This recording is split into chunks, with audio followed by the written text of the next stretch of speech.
Kasi marami sila at malalaki sila. Ako senior na, mahina na. Ang dahilan ng pagpunta ko dyan ay dahil sa kaso ko. Kasi parang ang dating, ano man ang mangyari sa kanya, parang sa kalingap isisisi. Ano man mangyari sa akin ngayon dito, alam na kung sino dadamputin.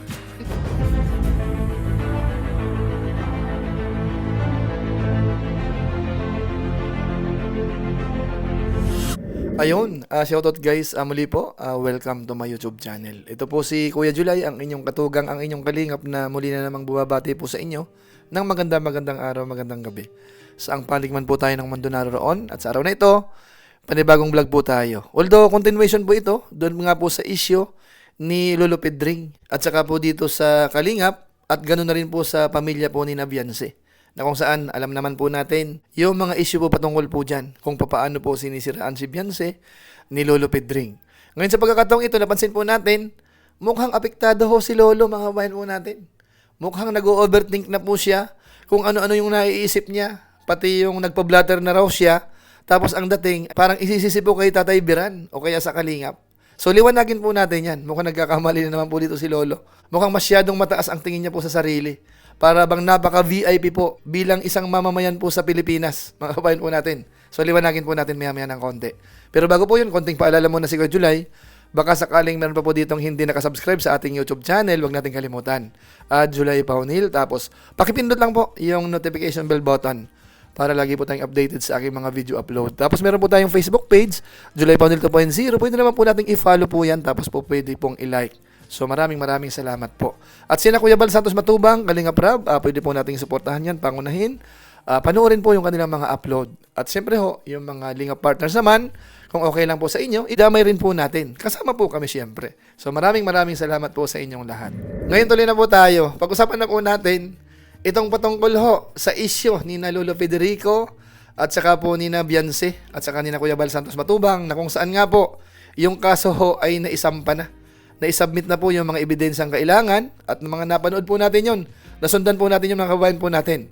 Kaso nga lang po sa pagkakataong ito, alam naman natin kung gaano po katapang si Federico. Naghahamon pa po kina Kuya Bal Santos Matubang, kina Tatay Biran, sa mga ilang mga reactors. Yung dating po ay walang katakot-takot nung mga nakaraang araw. Kaso nga lang ho, itong huling napanood po natin doon po sa live ni Batang Hamog, may mga napansin po tayo dito mga kabayan natin. At mukhang nabigyan din po ng magandang reaction din po ni Dindo Balyaw. Kagaya halimbawa, nung parang nag-hallucinate na daw po si Lolo Pedring. Parang ang dating po dito ay parang naapektuhan po siya. Parang nayanig po kaagad. Wala pa po mga kabayan po natin. Yun po ay parang pagsasampa pa lang po ng kaso. Mahabang proseso pa po yun. Pero sa napansin po natin dito, parang para bang masyadong advance siya. Nag-overthink na po si Lolo Pedring, mga kabayan po natin. Kakaiba ho doon sa mga unang paghahamon niya. Pang-aasar, panglalait. Lalo na po sa pamilya po ni Bianse o si Bianse mismo, mga kabayan po natin, pati sa kanyang tatay. Marami ho sa mga sinabi na hindi ho kaaya-aya kung tutuusin. So ngayon po, puntahan po natin yung argumento po muna ni Lolo Pedring. Kuha tayo ng konting clips po muna, doon po kay Dindo Balyaw, doon sa kanyang live po kanina. Kapag nangyari, kahit ordinaryong addict lang ang makasaksak sa akin yun sa labas, kahit na ordinaryong lasenggo lang ang makadali sa akin dyan sa labas, may dadamputin. Ito ang unang-unang paghihinalaan na dadamputin at damay ka pa di. Kasi ikaw ang may demanda sa akin at tao mo to. Kasapakat ka rito, yun ang lalabas. Kaya pati ka. At may screenshot din kami sa live ko na nag-comment ka doon na sinabi mo na huwag na yung anak ko, ako na lang. At mayroong pa ibang comment doon. At doon yung mong pangalan mo. At nandito pa sa ibang picture ay papikita ko sa mamaya na sangkot ka rito. Dahil kayo nagkakaso sa akin, may mga tagasunod kayo, may mga kaibigan kayo at kakilala, kumpare, yan, tulad dito, si Dr. Love, kumpare mo. Kaya nga nabansagang kang padi eh. At ito nagbabanta sa akin.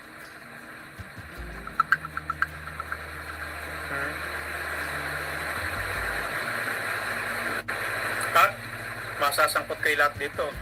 Simula sa araw na to, hanggang sa dumating ang supuin ako at makarating sa dahil, dahil siyempre nakapangalan sa buwina kayo. So ayun mga kababayan po natin, ang liwanag po ng kanyang motibo dito. Kaya daw siya nagpa-blatter para daw kung ano man ang mangyari sa kanya, kumbaga ho, ang sisisihin ay si Tatay Biran. Okay, sabihin na po natin ang Team Kalingap. Na kung saan parang mali yata si Lolo Pedring mga kababayan natin. Yung mga ganyang issue ho, syempre ho, pangunahin, iniimbestigahan po yan. Kahit na ho may kalaban ka, iisipin mo na kung sakasakaling may mangyari sa'yong hindi maganda, automatic pagbibintangan mo yung nagdemanda sa'yo, mali po yun. Dahil kung ganun po ang patakaran, bakit yung mga malalaking tao? 'Di ba? Halimbawa magkaaway sila. Ang automatic bang pagbibintangan mo yung kaaway ka agad? Hindi ho. Kailangan pong imbestigahan po yung mga kababayan po natin.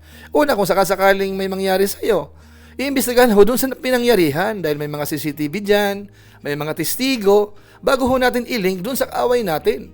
Lalo na ho kung ang kaaway po natin ay ang layo-layo sa lugar natin, mga kababayan natin. Maling ano po yun, maling isipin yun, maling konklusyon yun, mga kababayan natin. Ano, tinutuwid lang po natin. Kasi parang ang dating, ano man ang mangyari sa kanya, parang sa Kalingap isisisi.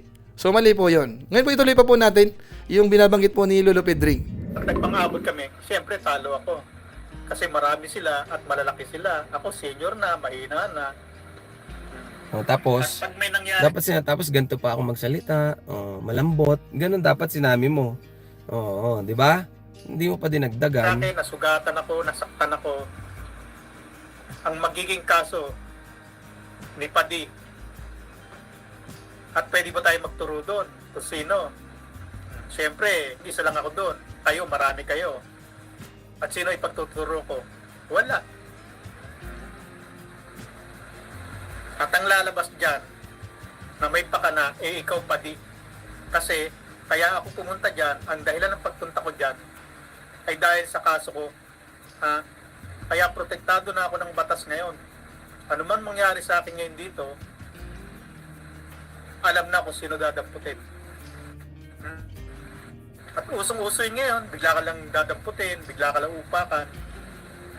Eh paano kung may mangyari sa akin habang nandun ako, bigla akong mawala dun. So yun po, ganun pa rin ano.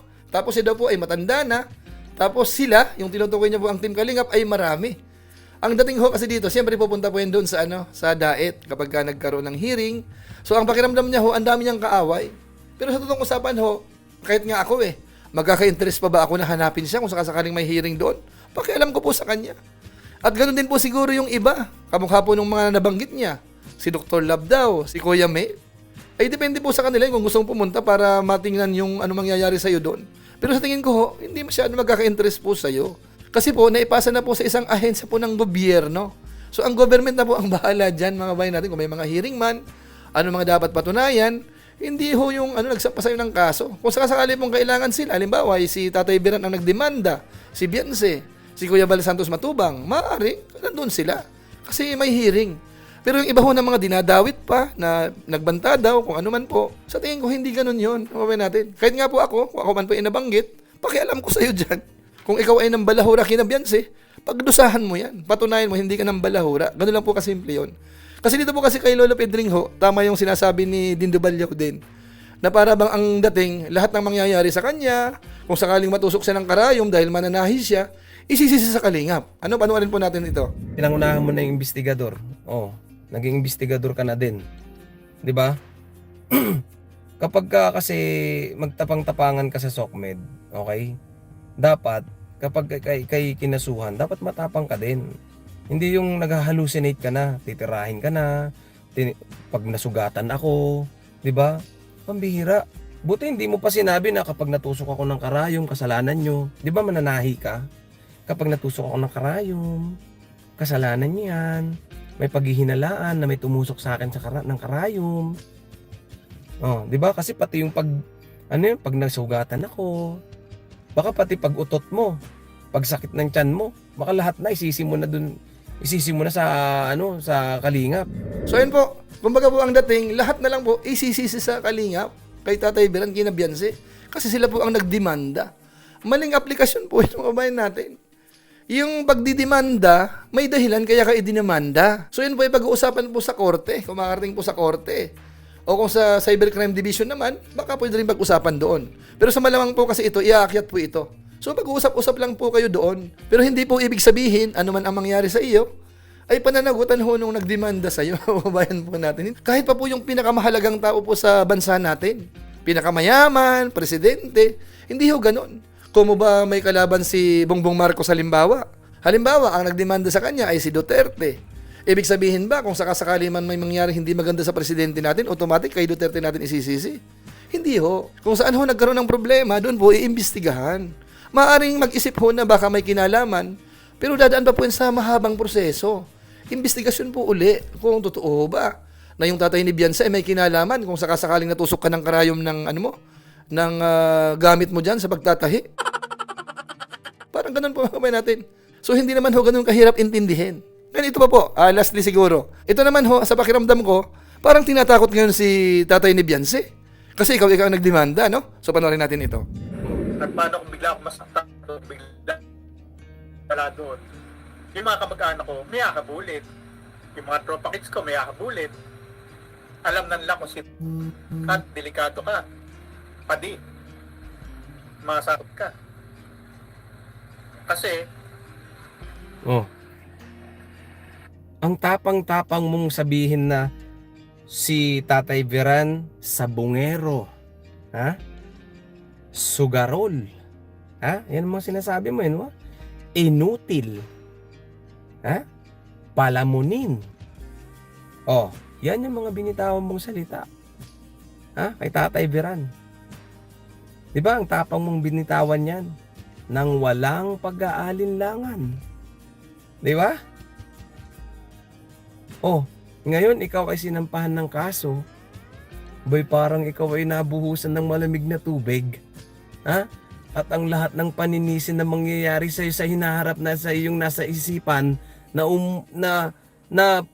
gumugulo sa iyong isipan. Aba, ay siya naman, ginawan mo ng kwento, ginawan mo ng content. Ay ba'y pambihira ang tao ka. Tatay Pedring. Ha? Mr. Tambakol. ay parinig mo natin si Dr. Love. Si Doc Love. Tama po yung ginawa mo, Sir Ped. Go lang, hindi ka nag-iisa. Ibang mapagbibintangan. Walang ibang mapagbibintangan kundi si Padi, Baltic, Doklat, Rababit pa bang mga kalingap. Kasi kayo lang naman nagbabanta sa akin eh. Kayo lang ang nagdidemanda sa akin. Ibig sabihin, kayo ang kalaban ko. So yan po, kung sakasakali daw ho siya na masaktan sa daet, ang sisisihin daw po ay si Padi. Kaya delikado ka, Padi, sabi niya. Ang tinutukoy niya po ay yung tatay po ni Bianca. So hindi po ganun yun. At saka wag kang mag-alala, kung sakasakaling pupunta ka sa daet para harapin yung kaso na yan, wala hong mananakit sa inyo niyan, sa tingin ko lang. Hindi ho mamamatay tao po yan yung mga nandyan.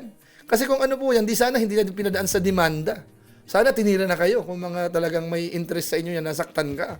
Hindi ho, nilalagay lang po sa ayos para yung iba ho, hindi naman mamihasa. Kasi po ang kalingap, sobrang bait.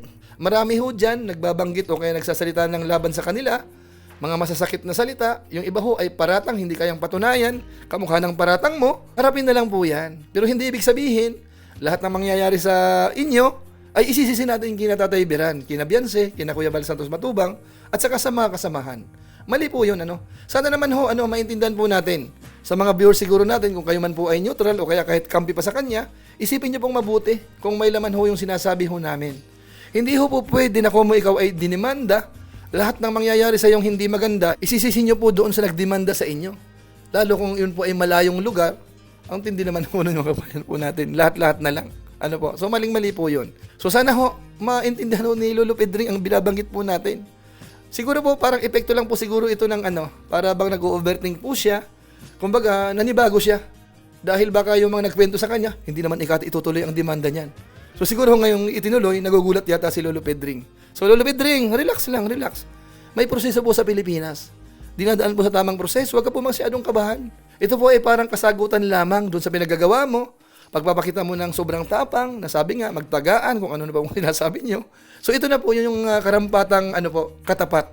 Para ho mailagay ho yan sa ayos, daanin po natin sa tamang proseso. So ilan po muna siguro ang ating maiksing reaction video po patungkol nga po dito kay Tatay Pedring at saka po yung pagsasampa po ng kaso ng kampo po ni Bianca at saka po ni Kuya Bal Santos Matubang. So yun lang po muna siguro at kung inyo ba itong nagustuhan, pwede po nating i-share. So maraming salamat na lang po sa inyo. So muli, ito po si Kuya July, ang inyong katugang, ang inyong kalingap na pansamantalang nagpapaalam po muna. Kita-kita ulit tayo sa mga susunod ko pang vlog. Maraming salamat sa inyong walang sawang pagsuporta po sa ating YouTube channel. Pagpalain nawa kayo ng Diyos, mabuhay tayong lahat. God bless. Bye-bye!